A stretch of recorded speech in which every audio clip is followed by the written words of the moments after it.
flags polluting the proud Austrian vista. No desperate escape in the dark of night. Rolf never betrayed Liesel. Like me, she had been 16 going on 17, waiting for life to start. Maria and the captain were falling in love. As we patiently waited for them to discover what we already knew, their happily ever after was just as much ours. How could it end with the family on the run, scaling a perilous mountain with nothing but the clothes on their backs? Stories of war were passed around so casually at our dinner table, along with the 1,000-year-old eggs and fermented bean curd.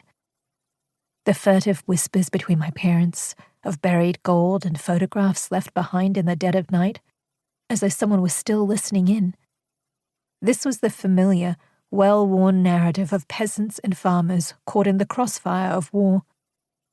Surely the same fate couldn't possibly befall the Von Trapp family, with their angelic, unattainable beauty and absurd wealth.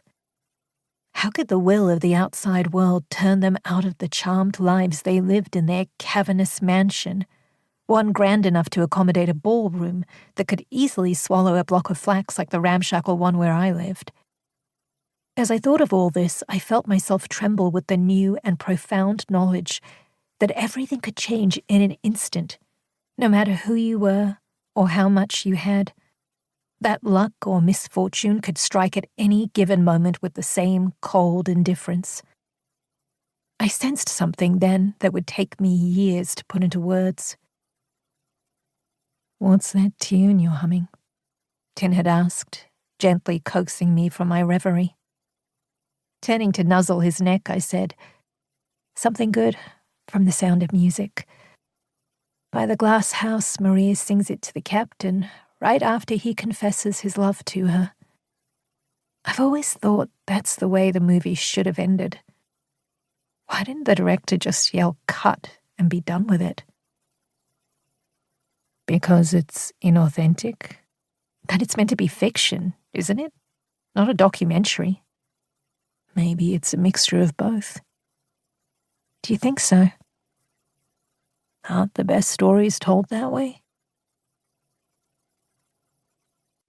Part 1. 1. February 1997. Since Friday, when it became official, the words had been fizzing on the tip of my tongue like popping candy. I have a boyfriend.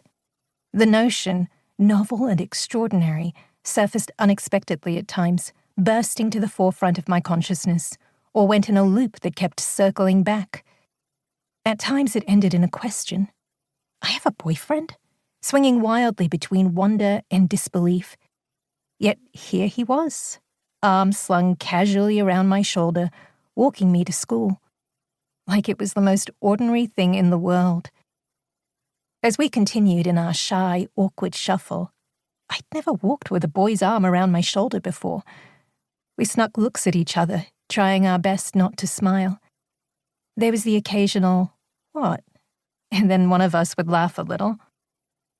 Farther along, we came upon two workmen in bright orange vests and hard hats, smoothing out freshly laid cement with their loud, circular machinery. All down the street were yellow plastic barriers set up to form a loose perimeter around their work. Seeing how the men were distracted, I crouched down, picking up a twig by my feet. "What are you doing, "Cover me." I tossed a furtive glance over my shoulder to check on the workmen again. Then, twig firm in hand, I etched in our names. Later, I recounted this thrilling act of vandalism to my friends during lunch break as we sat under our big tree. Asim and I thought of it as ours from the moment we had staked our claim on this spot, all the way back in the 7th grade, when all the newly formed groups were in their migratory phase. We could have just as easily ended up by the school canteen, with its noisy rush of foot traffic, or the back paddock, which offered little protection from the elements. Instead, we were safely tucked away in our cozy nook, sandwiched between the library and language block. During the hot, sticky summers, our tree provided us with plenty of shade. When it rained, we simply moved from the tree to the library steps, to shelter under its generous